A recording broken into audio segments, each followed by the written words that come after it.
प्यारे बच्चों, आपके अपने YouTube चैनल जेडी कैंपस में आपका एक बार फिर हार्दिक स्वागत है। आज हम लोग इस वीडियो के अंदर पढ़ेंगे क्लास 10th का चैप्टर नंबर 4 क्वाड्रेटिक इक्वेशन। देखो, हमने एक सीरीज स्टार्ट की है प्रीवियस ईयर क्वेश्चन की, तो उसमें हमारी ये 5वीं सीरीज है। देखो, मैंने कुछ क्वेश्चन लिखे हैं बोर्ड के ऊपर। देखो कितने जीरो लेवल के क्वेश्चन है, इजी क्वेश्चन है। देखो, इस टाइप के क्वेश्चन है ना, सीबीएसई हर बार पूछती है एग्जाम के अंदर। देखो, ये पहला वाला क्वेश्चन आया हुआ है सीबीएसई 2006 में आया हुआ है, फिर दोबारा रिपीट हुआ है 6 से 11 में, फिर दोबारा रिपीट हुआ है 13 में। देखो, ये वाला फिर 13 में आया हुआ है, ये 2011 में, ये 2011 में, 2011 में। देखो, बहुत सारे बच्चे पूछेंगे सर एक ही चैप्टर से 2011 में इतने सम कैसे पूछ लिए? भाई, अलग अलग सेट होते हैं ना, तो एक सेट में कुछ पूछ लिया होगा, एक सेट में कुछ पूछ लिया होगा, लेकिन पैटर्न सेम ही है। अगर आप लोगों ने ये अच्छे से नहीं पढ़ा ना, तो आपके एग्जाम में जाओगे तो वहां पे आपसे सोल्व नहीं होगा। देखो, मैं करवाता हूं इसका पहला पार्ट। देखो, फर्स्ट पार्ट के अंदर क्या कह रहा है भाई, देखो बिल्कुल आराम से देखेंगे, जीरो लेवल के सम है। देखो, जिन बच्चों ने हमारी एनसीईआरटी से रिलेटेड बनाई थी ना हमने वीडियो, वो वीडियो देख लेना, बिल्कुल अच्छे से समझ में आ जाएगा। अगर जिन बच्चों ने नहीं देखी है, कोई बात नहीं, ये देख लो। अब देखो क्या कह रहा है, find the root of the quadratic equation. इसको देख के हमें ना क्वाड्रेटिक इक्वेशन के रूट निकालने हैं। तो देखो, हम लोग इसको किससे करते हैं? मिडिल टर्म से भी कर सकते हैं, डिस्क्रिमिनेंट वाले से भी कर सकते हैं, लेकिन कंप्लीट स्क्वायर मेथड का यूज नहीं करेंगे क्योंकि लेंथी हो जाएगा। तो देखो, मैं इसको मिडिल टर्म से तोड़ना चाहता हूं। तो देखो, मैंने सिखाया था ना आप लोगों को मिडिल टर्म से कैसे तोड़ते हैं। देखो, हमारी ये स्टैंडर्ड इक्वेशन होती है ax square plus bx plus c is equal to 0। देखो, सबसे पहला काम हम लोग क्या करते हैं, एक्स स्क्वायर के साथ जो कोफिशिएंट होता है और जो कांस्टेंट वैल्यू होती है उसका क्या करते हैं, मल्टीप्लाई करते हैं। तो देखो, हमारा यहां पे एक्स स्क्वायर के साथ क्या है कोफिशिएंट, 4√3 है। देखो, पहला काम हमें करना है, एक्स स्क्वायर के साथ जो भी कोफिशिएंट है उसकी और कांस्टेंट वैल्यू की मल्टीप्लाई। देखो, कांस्टेंट वैल्यू कितनी है यहाँ पे, माइनस का 2√3 है। देखो, माइनस 2√3 है। अब देखो, इनको सोल्व करवाता हूं मैं, बिल्कुल आराम से देखना। देखो, ये कितना हो गया 8, और √3 की और √3 की 3, माइनस का है तो माइनस 24। अब देखो, इसका पता चल गया ना। देखो, कांस्टेंट वैल्यू और एक्स स्क्वायर के साथ जो कोफिशिएंट है उसकी मल्टीप्लाई करवा ली, कितना आ गया माइनस का 24। अब देखो, इस माइनस 24 के हमें ऐसे दो फैक्टर बनाने हैं, जब मैं मल्टीप्लाई करूं तो मेरा कितना है, माइनस का 24 आए, लेकिन जब मैं ऐड करता हूं तो किसके बराबर आना चाहिए, मिडिल टर्म के इक्वल। और मिडिल टर्म क्या है, जो कि हमारा एक्स के साथ कोफिशिएंट है उसको ही तो मिडिल टर्म बोलते हैं। यानी कि मैं मल्टीप्लाई करवाऊं इसके, ऐसे दो फैक्टर बनाओ तो मेरा आना चाहिए माइनस का 24, और मैं जब उनको ऐड करूं तो कितना आना चाहिए, प्लस का 5 आना चाहिए। तो देखो, बहुत सारे बच्चे हैं ना, इसको बनाते हैं कैसे, फैक्टराइजेशन मेथड से बनाते हैं। देखो, ऐसे बनाते हैं 24, देखो 12, फिर बनाते हैं ऐसे 2, 6, फिर बनाते हैं ऐसे 2, 3। अब देखो, बच्चों को पता चल गया कि सर ये है ना, ऐसे देखो इसके फैक्टर बन गए 2 मल्टीप्लाई 2 मल्टीप्लाई 2 मल्टीप्लाई 3। देखो, इनको अरेंज कर लेते हैं। देखो सर, इसके मैं ऐसे बना सकता हूं 8 और 3, यानी जब मैं मल्टीप्लाई करूंगा तो 24 आ रहा है, लेकिन किसका आना चाहिए, माइनस का 24, और जब मैं ऐड करूं तो किसका आना चाहिए, प्लस का 5। तो देखो, मैं पॉजिटिव को पॉजिटिव 8 ले लूंगा क्योंकि देखो मुझे प्लस का चाहिए, और नेगेटिव कितना ले लूंगा, 3 ले लूंगा। अब देखो, दोनों को ऐड कर रहा हूं तो मेरा पॉजिटिव 5 ही आ रहा है। अब मैं दोनों को मल्टीप्लाई कर रहा हूं तो कितना आ रहा है, माइनस का 24 आ रहा है। देखो, बहुत सारे बच्चे ऐसे करते हैं, लेकिन देखो, और मैं कह रहा हूं ऐसे करोगे तो बेटर रहेगा। देखो, जिन बच्चों ने हमारी वीडियो देखी है ना पहले, तो उनकी बिल्कुल जीरो लेवल की बातें हैं। ऐसे करना हो, ऐसे बनाने हो फैक्टर, आप लोगों की मर्जी है। देखो, 24 के क्या फैक्टर हो सकते हैं, देखो 24 और 1 हो सकता है एक फैक्टर। देखो, यहां से तो पता चला है मुझे। देखो, इसके साथ अगर मैं इसको 3 से और कर देता, मल्टीप्लाई 1, तो कितना हो जाता, ये 3 दूनी 6, 12, 24 और एक फैक्टरी तो था भाई। फिर मैं इसको देखो, अगर 2 से डिवाइड कर देता हूं, देखो 2 से डिवाइड किया कितना आ गया 12, और मैंने जितने से डिवाइड इधर किया उतने से मल्टीप्लाई कर दूं, तो देखो एक फैक्टर मेरा ये हो सकता है 12 और 2। कहां से पता चला, यही से तो पता चला है मुझे। देखो, 3 दूनी 6, 6 दूनी 12, 12 और 2 की और 1 की मल्टीप्लाई करूंगा तो 12 और 2, यही से तो पता चला है। अब देखो फिर मैं इसको 2 से डिवाइड करता हूं, इधर कितना आ जाएगा 6, और जितने से डिवाइड किया है उधर उतने से क्या कर दूंगा, मल्टीप्लाई कर दूंगा। ये बात समझ में आई? तो ये क्या हो गया 6 और 4, कहां से पता चला मुझे, ये 6 और ये 4। अब देखो इसको 2 से फिर कर देता हूं मैं 3, जितने से इधर डिवाइड करेंगे उधर उतने से मल्टीप्लाई कर देंगे, तो कितना हो गया 8। तो यहीं से पता चला मुझे 3 और 8। अब देखो बहुत सारे बच्चे सोचेंगे सर ऐसा आप क्यों कर रहे हो, भाई जब मैं इनकी मल्टीप्लाई करूंगा ना तो हमेशा 24 ही रहना है, और जब मैं ऐड करूंगा ना तो मुझे एक ऐसा पेयर मिल जाएगा कि जिससे मेरा प्लस का 5 बनने के चांस हो जाएंगे। देखो बच्चे ऐसे भी कर लो, क्योंकि बहुत सारे बच्चों को है ना ऐसे रीअरेंज करने में दिक्कत होती है, और यहां से हमें डायरेक्ट पता चल जाता है। देखो 24 और 1 से तो 5 कैसे भी नहीं बन सकता, ना तो ऐड करने से बन सकता, ना सब्ट्रैक्ट करने से बन सकता, इस पेयर से तो 12 और 2 से भी नहीं बन सकता प्लस का 5, 6 और 4 से भी नहीं बन सकता प्लस का 5, किससे बन सकता है 3 और 8 से, कुछ ऐड या सब्ट्रैक्ट करने से ही तो बनेगा।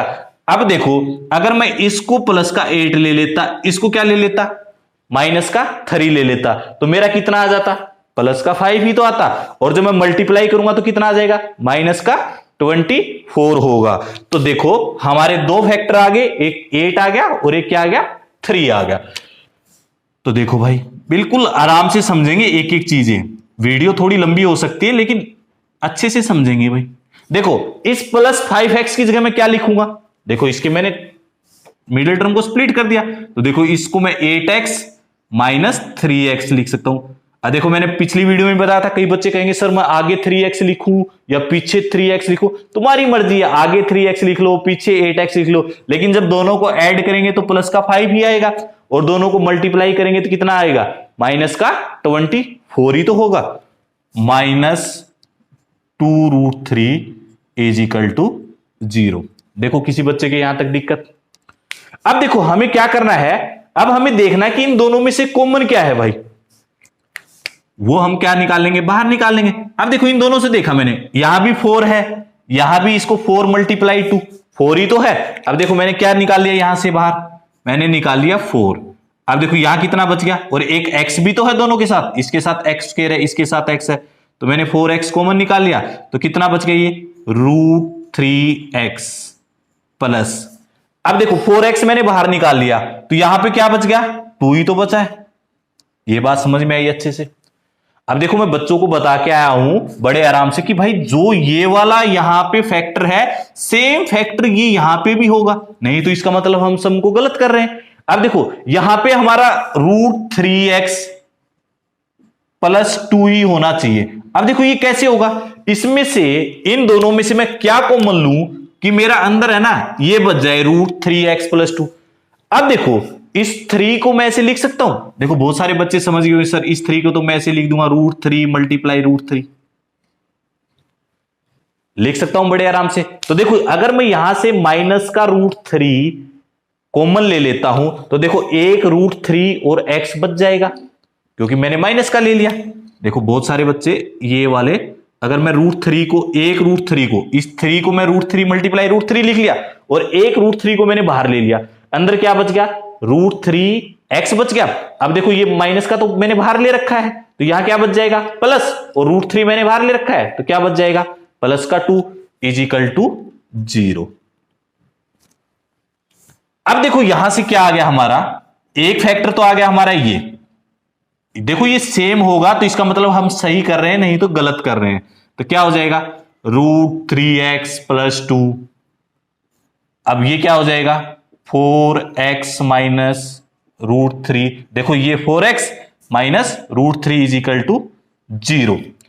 अब देखो इसका मतलब क्या हो गया, ये √3x प्लस 2 ये भी 0 के बराबर है, और 4x माइनस √3 ये भी किसके बराबर है 0 के इक्वल है। तो देखो मैं इसको ऐसे लिख सकता हूं बड़े आराम से कि भाई √3x प्लस 2 मेरा 0 के इक्वल है, और 4x माइनस √3 ये भी मेरा किसके इक्वल है 0 के इक्वल है। तो देखो यहां से क्या आ गया भाई हमारा, आराम से समझना, बिल्कुल भी दिक्कत कोई नहीं है। अब देखो इस √3x plus 2 is equal to 0 है, तो देखो मैं क्या करूंगा, देखो ये √3x इधर है, अब देखो ये प्लस का 2 है, अगर मैं इसको इधर लेके आता हूं तो किसका हो जाएगा, माइनस का 2 हो जाएगा, इज इक्वल टू माइनस का 2। अब देखो x की वैल्यू किसके बराबर आ जाएगी, देखो ये इसके साथ मल्टीप्लाई में, तो इधर आके क्या हो जाएगा, डिवाइड में हो जाएगा। ये बात समझ में आई अच्छे से। अब देखो ये कितना है, देखो दूसरा निकालना है हमें इसका, 4x minus root 3 is equal to 0। देखो भाई ये यहां पे माइनस का रूट 3 है, तो इस साइड जाके क्या हो जाएगा, प्लस का रूट 3 हो जाएगा, और x किसके बराबर हो जाएगा, रूट 3/4। तो देखो ये हमारे क्या आगे, दोनों के दोनों रूट आगे क्वाड्रेटिक इक्वेशन के, एक रूट ये होगा, एक रूट ये होगा।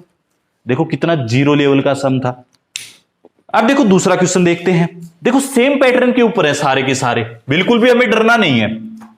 देखो पांचों क्वेश्चन करोगे ना तब तक तुम परफेक्ट हो जाओगे, तुम कहोगे सर ये तो बिल्कुल ही जीरो लेवल के थे।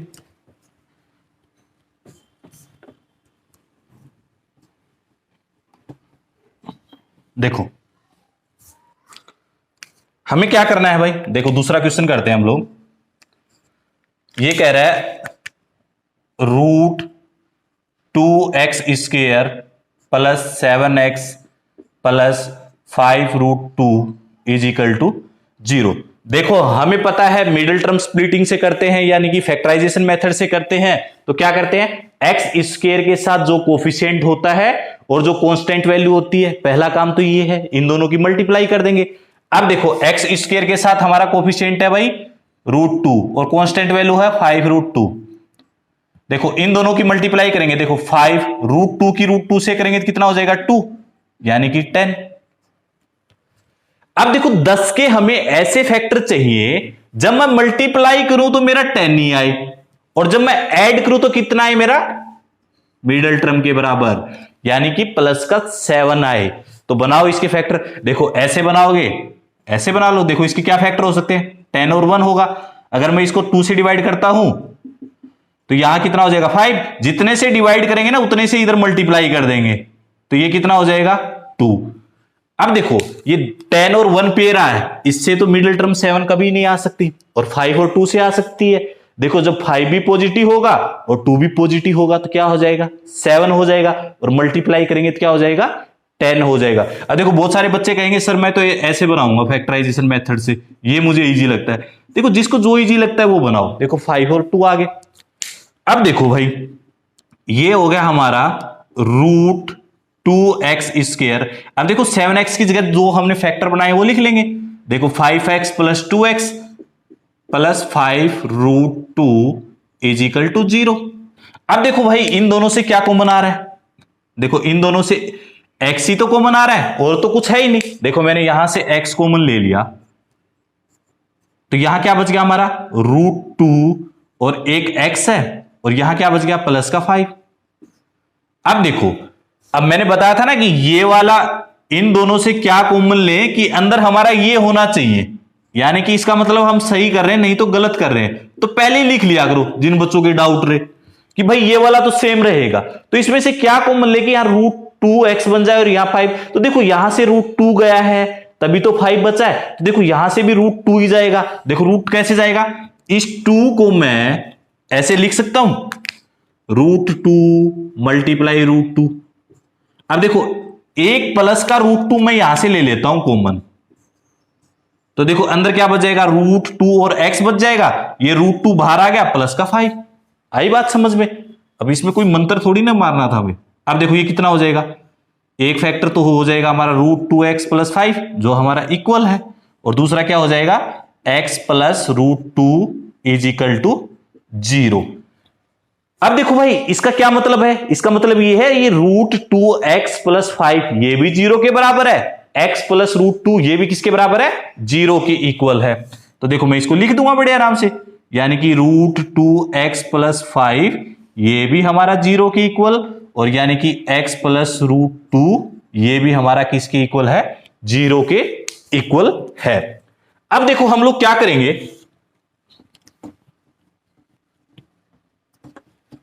देखो अभी हम लोग क्या करेंगे, यहां से देखा मैंने, देखो ये रूट 2x है, देखो प्लस का 5 है इधर, तो उस साइड में ट्रांसपोजिंग करूंगा तो इसकी क्या बन जाएगी नेगेटिव बन जाएगा माइनस का 5।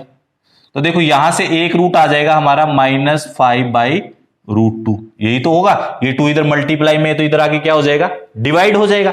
देखो दूसरा क्या हो जाएगा हमारा, ये हमारा है भाई x + √2, इधर प्लस का था ना तो इस साइड ले जाता हूं मैं इसको, किसका हो जाएगा, -2 हो जाएगा। बस खत्म। तो देखो एक हमारा फैक्टर यानी कि हमारा रूट ये वाला आ गया और एक हमारा रूट ये वाला आ गया। अगर फैक्टर पूछता तो फैक्टर हमारे दो यहां तक ये फैक्टर ही तो थे, एक फैक्टर ये वाला था, एक फैक्टर ये वाला था। देखो कितना जीरो लेवल का सम है। देखो 3 सम और करेंगे तब तक तुम कहोगे कि सर ये तो इतने इजी सम है, हमें आते ही हैं। देखो जितनी ज्यादा प्रैक्टिस करेंगे ना उतना ही ज्यादा कॉन्फिडेंस बढ़ता है हमारा। देखो तीसरे में क्या कह रहा है, ये कह रहा है भाई 2√3 x का स्क्वायर -5x + √3 = 0। अब देखो सबसे पहला काम हमारा क्या है, हमें देखना है एक्स स्क्वायर के साथ जो भी कोफिशिएंट है और जो हमारी कांस्टेंट वैल्यू है उन दोनों का मल्टीप्लाई करेंगे। अब देखो एक्स स्क्वायर के साथ क्या कोफिशिएंट है, 2√3 है, कांस्टेंट वैल्यू क्या है, √3 है। देखो इन दोनों की मल्टीप्लाई की 2, √3 की √3 से की 3 यानी कि 6। अब देखो हमें पता चल गया कि 6 के हमें ऐसे दो फैक्टर बनाने हैं, जब मैं मल्टीप्लाई करूं तो मेरा कितना है, 6 आए, और ऐड करूं तो कितना है, -5 आए। तो देखो मैं तो ऐसे बना लूंगा भाई, देखो मुझे पता है 6 और 1। अब देखो इसका बना 2 से डिवाइड करता हूं मैं, 2 से डिवाइड किया तो ये कितना हो गया 3, और जितने से डिवाइड करते उधर उतने से मल्टीप्लाई करेंगे 2। अब देखो 6 और 1, देखो 6 और 1 से भी बन सकता है, क्योंकि देखो जब दोनों को मल्टीप्लाई करूंगा 6, लेकिन जब मैं इनको ऐड करूंगा तो मेरा कितना आना चाहिए, -5। तो देखो अब बच्चे कहेंगे सर मैं -6 ले लेता हूं और +1 ले लेता हूं, बड़े आराम से समझना, दिक्कत नहीं है कोई भी, हमें जल्दबाजी नहीं है। देखो भाई इन दोनों को ऐड करोगे तो -5 तो आ रहा है, लेकिन जब मल्टीप्लाई करोगे तो कितना आ रहा है, -6, और हमें तो किसका चाहिए, +6 चाहिए। तो यानी कि इसका मतलब ये हमारा नहीं बन सकता। अब देखो बच्चे कहेंगे सर 3 और 2 से बन सकता है, चेक करते हैं भाई। देखो 3 और 2 से कैसे बनेगा, देखो अगर मैं दोनों को नेगेटिव लेता हूं, 3 भी मैं माइनस का लेता हूं और 2 भी मैं किसका लेता हूं, माइनस का लेता हूं। देखो जब मैं दोनों को ऐड करूंगा तो मेरा कितना आएगा, -5, और यही तो चाहिए मुझे, -5। लेकिन जब मैं मल्टीप्लाई कर रहा हूं तो क्या मेरा +6 आ रहा है, देखो माइनस माइनस प्लस, और 3 की 2 से करेंगे 6, यानी कि मेरा +6 आ रहा है। इसका मतलब ये सही है। अब देखो बहुत सारे बच्चे कहेंगे सर ऐसे रूट बना ले, अरे भाई तुम्हारी मर्जी है, कैसे भी बना लो, तुम्हें समझ में आना चाहिए बस। आई बात समझ में। तो देखो इसकी जगह मैं क्या लिख दूंगा, देखो ये वाला है ना 2√3x²। अब देखो +5 की जगह x की जगह मैंने लिखा -3x -2x +√3 = 0। देखो 0 लेवल का बन गया सम। अब तो जैसे ही हमारे दो फैक्टर बने तो हमारा सम क्या हो गया, इजी हो गया हमारे लिए।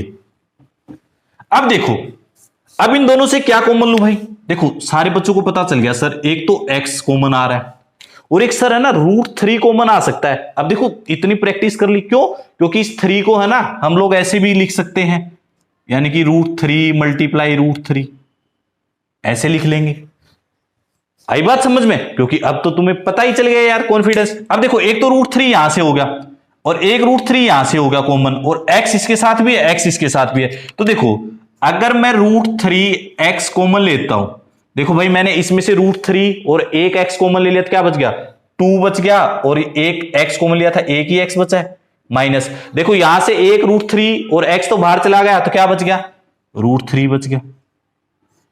ये बात समझ में आई। अब देखो बच्चे समझ गए सर दूसरा वाला यहां जो अंदर आएगा ना वो तो सेम रहेगा, साइन भी चेंज नहीं होता, बिल्कुल सेम रहेगा डिटो।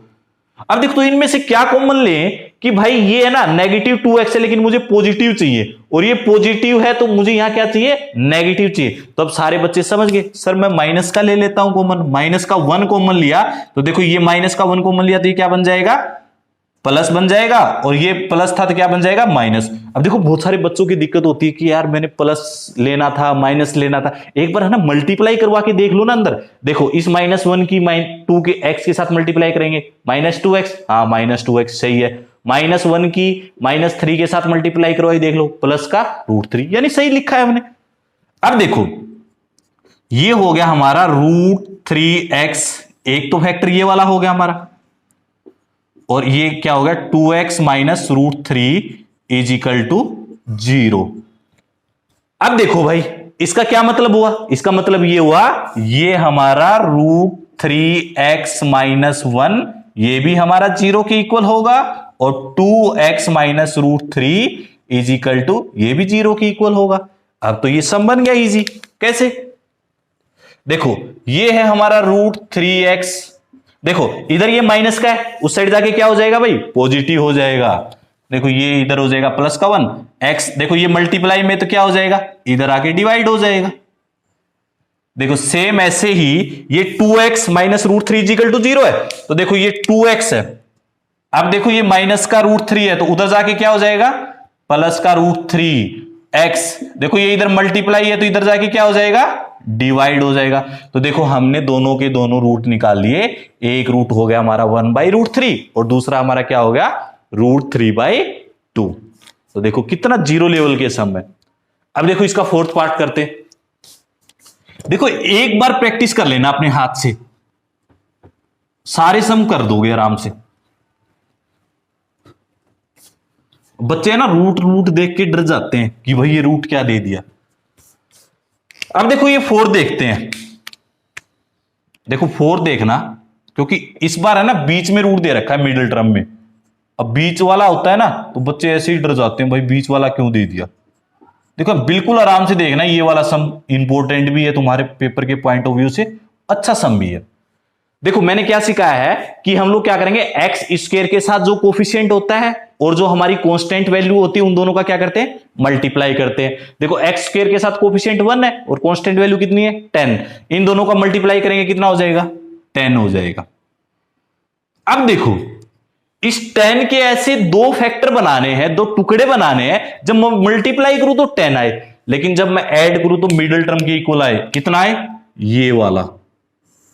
अब देखो बच्चे फंस गए, बच्चे फंस गए कि सर ऐसे कैसे हो सकता है कि -√3x आए बीच वाला, होगा ऐसे। एक बात बताओ मुझे, देखो जब मैं मल्टीप्लाई करता हूं तो मेरा कितना आए, 10 आए, और जब मैं ये वाला करूं मिडिल टर्म को ऐड करता हूं तो कितना है, -√3x आए। देखो जब कभी भी बीच में रूट होता है, जब बीच में रूट होता है तो हमेशा ध्यान रखना, देखो रूट सेम वैल्यू रूट वाली रूट में ऐड होंगी, तभी तो ऐड होंगी। ये बात समझ में आई। देखो अगर मैं √5 को √5 में ऐड करूंगा तब मैं क्या कहूंगा, सर की 2√5 हो जाएगा। बिल्कुल आराम से देखना, ये चीज मैं समझा रहा हूं आप लोगों को। देखो यहां पे भी 1√5 है, यहां पे भी 1√5 है, तो कितना हो जाएगा, 2√5 हो जाएगा। ये बात समझ में आई अच्छे से। अगर देखो यहां पे ऐसे होता, देखो बिल्कुल एक बार समझना ये चीजें, 2√5 प्लस यहां पे 4√5 होते, देखो सेम वैल्यू हो रूट की, देखो √5 है √5 है, तो इन दोनों को हम ऐड कर देंगे, यानी कि 2√5 ये है प्लस में 4√5 है, 6√5 है। ये बात समझ में आई। अगर यहां पे रूट की वैल्यू डिफरेंट हो तो हम ऐड नहीं करते हैं कभी भी, कहीं ऐड कर दो, जैसे कि 2√7 है प्लस 2√3 है। अब ऐसे ऐड मत कर देना गधों की तरह कि भाई 2√7 ये है, 2 ये है, तो सर 2 और 2 4, और ये हो जाएगा √7 प्लस √3 √10। तो ऐसे गलत होता है, हमेशा ध्यान रखना कि ऐसे कभी भी ऐड नहीं होता है, जब सेम वैल्यू होती है रूट की तभी ऐड होता है। आई बात समझ में। अब देखो क्यों बताया मैंने,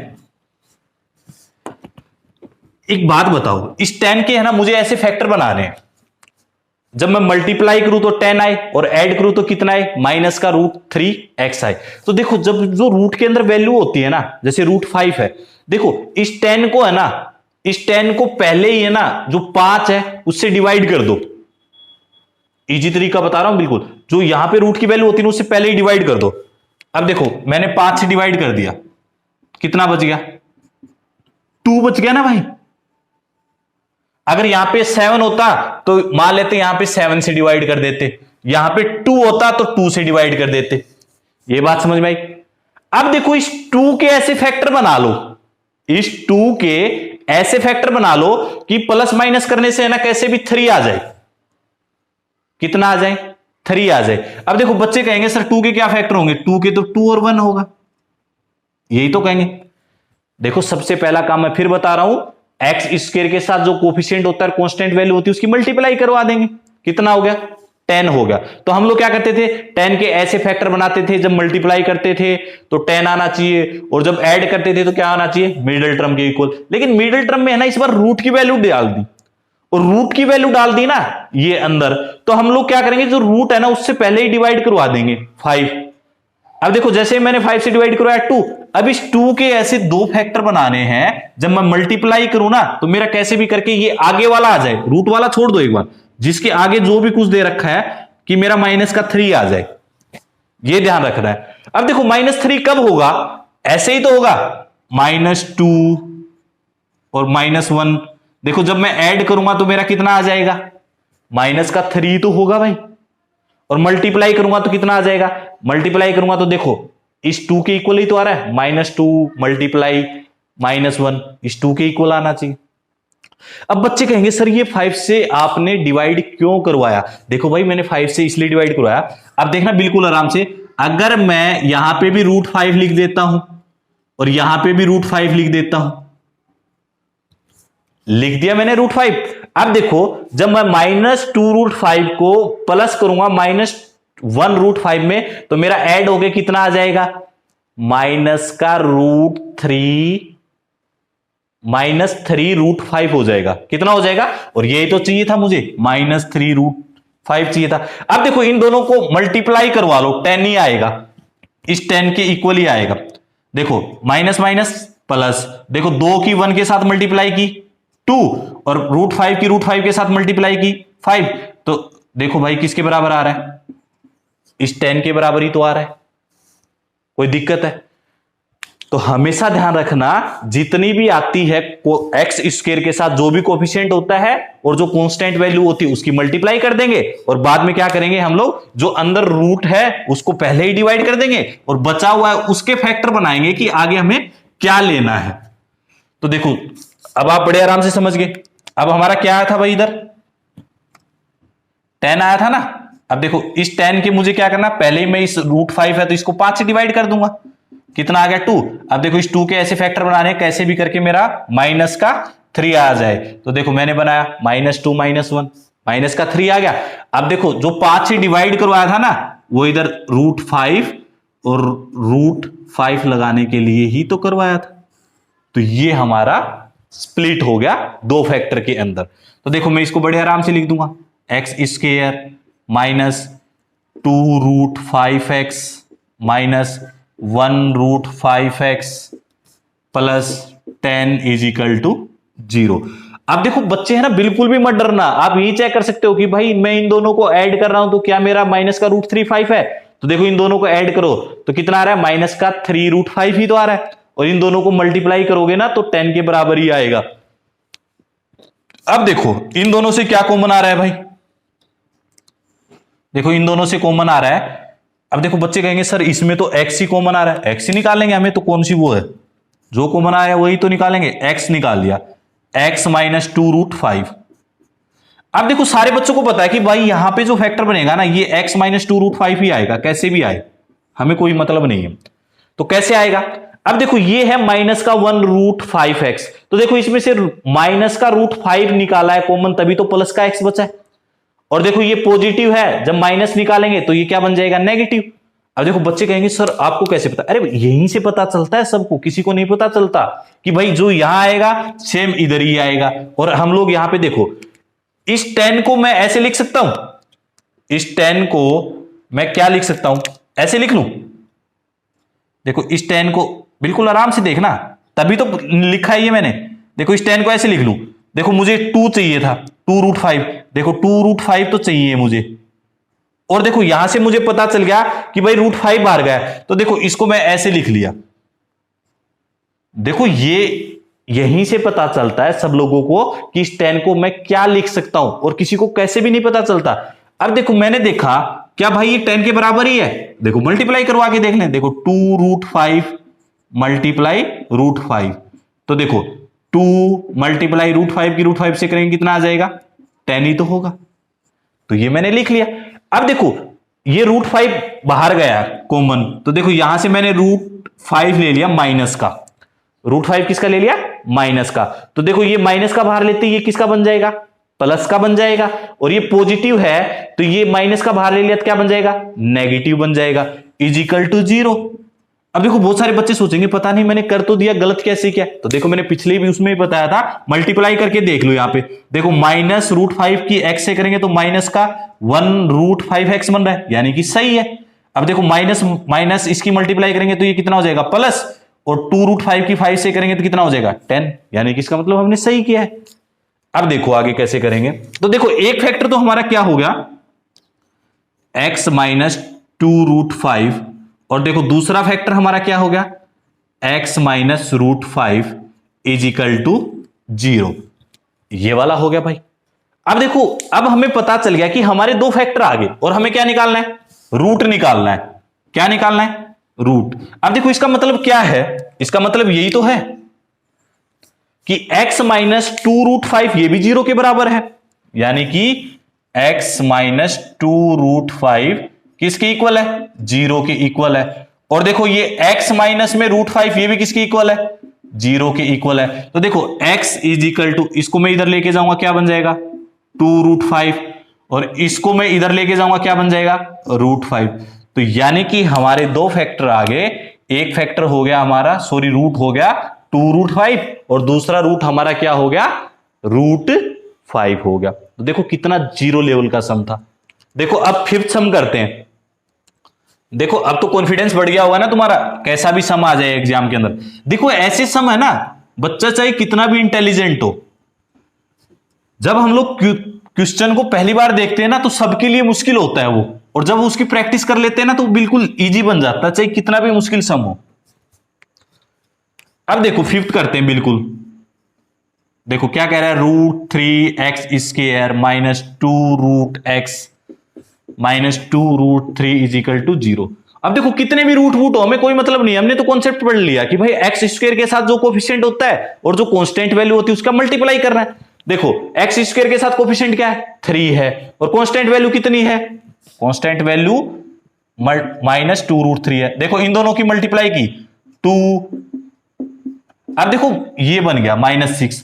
अब देखो इस -6 के हमें ऐसे दो फैक्टर चाहिए 6 के, जब मैं मल्टीप्लाई करूं तो मेरा माइनस का 6 आए, और जब मैं ऐड करूं तो कितना आए, -2√2 आए। अब देखो आप कहोगे सर ये तो फिर बीमारी आ गई बीच में √2। अभी मैं पिछले सम में इसलिए सिखा के आया हूं ना, इस 6 को है ना, इस 6 को पहले ही 2 से डिवाइड कर दो, कितना हो गया, 3 हो गया। देखो कितना 0 लेवल की बात है। इस √2 था ना इधर, इस √2 से मैंने पहले ही डिवाइड करा दिया 3। अब देखो इस 3 के ऐसे फैक्टर बनाने हैं, देखो 3 और 1 हो गए फैक्टर, ऐसे करोगे तो भी 3 और 1 ही होंगे, 3 और 1 हो गए। अब देखो 3 और 1 से हमें ऐसा बनाना है कि जो रूट से आगे वाला जो है ना ये इसके बराबर आ जाए, कि भाई कैसे भी करके -2 के बराबर आ जाए। अब देखो बच्चे समझ गए सर ऐसा तो तभी होगा जब मैं इसको माइनस का ले लेता हूं और इसको प्लस का ले लूं, क्योंकि इसको प्लस का लेने से, इसको माइनस का, इसका प्लस का लेने से कोई फायदा नहीं है, क्योंकि ये क्या हो जाएगा, फिर प्लस हो जाएगा। लेकिन इसको प्लस ले लिया, इसको माइनस ले लिया, तो कितना आ गया, -2 आ गया मल्टीप्लाई करने से। अब देखो अब जब मैं इनको मल्टीप्लाई करूंगा, मल्टीप्लाई करने से देखो ये -3 तो था, जो -6 था इसको 2 से डिवाइड करवाया तो -3। अब देखो मल्टीप्लाई कर रहा हूं तो मेरा कितना आ रहा है, -3 तो आ रहा है भाई, यही तो चाहिए था। जब मैं ऐड करूं तो कितना है, -2, और देखो यहां से मैंने देखा कि -3। अब देखो ये सब बच्चों को पता चल गया ना कि ये मैंने 2 से डिवाइड क्यों करवाया था, क्योंकि अब इसके आगे लिख देंगे, यानी कि 3 इसके आगे भी रूट लगा देंगे और इसके आगे 1 के आगे भी रूट लगा देंगे, क्योंकि जब √2 और √2 की मल्टीप्लाई करते हैं तो क्या हो जाता है, 2 ही तो होता है। तभी तो मैंने 2 से डिवाइड करवाया था। अगर यहाँ पे 3 होता तो 3 से डिवाइड कर देते, 5 होता तो 5 से डिवाइड कर देते, 7 होता तो 7 से डिवाइड कर देते। क्यों? क्योंकि हमने 7 से क्यों किया? कई बच्चे कहेंगे सर रूट 7 से क्यों नहीं किया? अरे भाई 7 से इसलिए किया हमने। अब देखो कई बच्चों के दिमाग में चल रहा होगा, पक्की बात है कि भाई सर है ना ये रूट 2 है और लेकिन डिवाइड 2 से करवा रहे हैं। अरे भाई जब हमें लास्ट में रूट 2 और रूट 2 चाहिएगा, इन दोनों की मल्टीप्लाई करेंगे तो ये 2 ही तो बनेगा, तभी हम पहले क्या कर देते हैं 2 से डिवाइड कर देते हैं। अब देखो ये आगे हमारे फैक्टर -3√2 और प्लस का 1√2। अब देखो इन दोनों की है ना ऐड करके देखो, क्या ये माइनस का 2√2 बन रहा है? हाँ भाई माइनस का 2√2 बन रहा है, यही तो हमें चाहिए था, माइनस का 2√2। अब देखो इन दोनों को मल्टीप्लाई करके देखो, क्या ये हमारा -6 आ रहा है? देखो मैंने मल्टीप्लाई करके देखा 3√2 को 1√2 से, तो देखो -3, देखो 2√2 को √2 से किया 2, तो कितना हो जाएगा -6। यानी कि हमारा ये बिल्कुल सही फैक्टर बना है, सही टुकड़ा बना है। तो देखो हम लोग इसके क्या कर देंगे, अभी इसको मिडिल टर्म की जगह लिख देंगे। देखो देखो ये वाले सम ना कितने इंपॉर्टेंट सम थे पेपर के पॉइंट ऑफ व्यू से। √2x = 0। अब देखो इन दोनों से क्या कॉमन आ रहा है? अब देखो बार बार बताने की जरूरत नहीं है, बच्चे समझ गए आराम से। देखो सर एक तो x बाहर आ रहा है, क्या बाहर आ रहा है? x बाहर आ रहा है। देखो x लिख लेते हैं, कोई बात नहीं, x कॉमन ले लिया। और यहां पे कई बच्चे कहेंगे सर ये √3 है, √3 है, कोई बात नहीं, और इसके साथ x भी है, ठीक है। अब कहेंगे सर ये बन गया हमारा 3√2। देखो बहुत सारे बच्चे ऐसे कहेंगे, ये होगा। क्या हमने सही लिखा है क्या ये? बिल्कुल हाँ ये सही लिखा है हम लोगों ने, ठीक है। अब देखो ये ऐसा लिख दिया हमने। अब देखो क्या हो गया, अब ये लिखने से ना, अब मैंने देखा कि भाई ये ना √3, इस 3 को मैं √3 मल्टीप्लाई √3 लिख सकता हूं। देखो बड़े आराम से देखना, ये मैंने इसलिए जानबूझ के लिखा था कि कई बच्चे ऐसी गलती कर देते हैं। देखो हमने जो कॉमन है ना वो कॉमन लेना होता है। तो देखो इन दोनों में बिल्कुल आराम से देखेंगे, डरने की। देखो √3x² -3√2x है। अब देखो इसमें से एक बड़े आराम से देखना, ये √3x² है। अब देखो इसको मैं ऐसे लिख सकता हूं, 3 को √3 मल्टीप्लाई √3। देखो मैंने कोई गुना कर दिया, देखो √3 को √3 से करूंगा तो 3 आएगा, और ये मल्टीप्लाई में क्या है √2 है, और मल्टीप्लाई में x। तो देखो भाई इन क्या कॉमन आ गया, एक तो √3 कॉमन आ गया, यहां से भी √3 कॉमन आ गया, एक x कॉमन है, एक x कॉमन है, तो √3x कॉमन हो गया, तो क्या बच गया x बच गया, माइनस ये देखो √3 की और √2 से मल्टीप्लाई करेंगे क्या बच जाएगा, √6 बच जाएगा। ये बात समझ में आ गई हर एक बच्चे की। देखो मैंने इस √3x² को ऐसे का ऐसा लिख दिया, इस 3 को मैंने लिख दिया √3 मल्टीप्लाई √3 मल्टीप्लाई √2 मल्टीप्लाई x। अब देखो मुझे कॉमन चीजें क्या लेनी है, बाहर लेनी है। तो देखो इसके अंदर √3 कॉमन है, √3 कॉमन है, तो मैंने ले लिया। एक x इसमें कॉमन है, एक x इसमें कॉमन है, वो भी ले लिया। यहां पे क्या बच गया, x बच गया, और यहां पे क्या बच गया था √3 मल्टीप्लाई √2। और जब √3 की मल्टीप्लाई करेंगे √2 से क्या बन जाएगा √6। तो देखो यहां से, अब यहां से मैंने कॉमन ले लिया, √3x कॉमन ले लिया, तो क्या हो गया यहां पे x -√6। ये बात समझ में आ गई अच्छे से, हर एक बच्चे के समझ में आ गई होगी। अब देखो, अब बच्चे कहेंगे सर आपने तो सिखाया है कि ये वाला सेम होता है, तो अब मैं ये कब कह रहा हूं कि भाई ये वाला सेम नहीं होता है। अब देखो बच्चे कहेंगे सर मैं इसमें है ना √6 कैसे बनाऊंगा। अब देखो यहां से √2 बाहर होगा तो क्या बनेगा, x बनेगा। तो हम समझ गए अभी कि इसको भी √2 बना दें कैसे भी करके। देखो इसको भी मैं ना अलग से समझा रहा हूं आपको, एक बार बड़े आराम से समझना, टाइम अपने पास फुल है। अब देखो ये है √2x -2√3 है। अब देखो मुझे यहां से पता चला है कि भाई ये √2 तो बाहर आ गया, तो यहां से भी √2 आएगा। अब देखो इसको ऐसे लिख लूं, देखो √2x है माइनस, देखो इस 2 को मैंने ऐसे लिख दिया √2 मल्टीप्लाई √2, कोई मैंने गुना कर दिया। अब देखो यहां से √2 कॉमन आ रहा है, देखो √2 ही तो है कॉमन, तो यहां क्या बच गया, x बच गया, और यहां क्या बच गया, √2 मल्टीप्लाई √3, तो क्या बन जाएगा, √6 होगा। तो देखो प्यारे बच्चों, इसको लिख दोगे आप √2 मल्टीप्लाई √2 मल्टीप्लाई √3, तो देखो ये √2 हमने बाहर ले लिया। ये बात समझ में आ गई अच्छे से।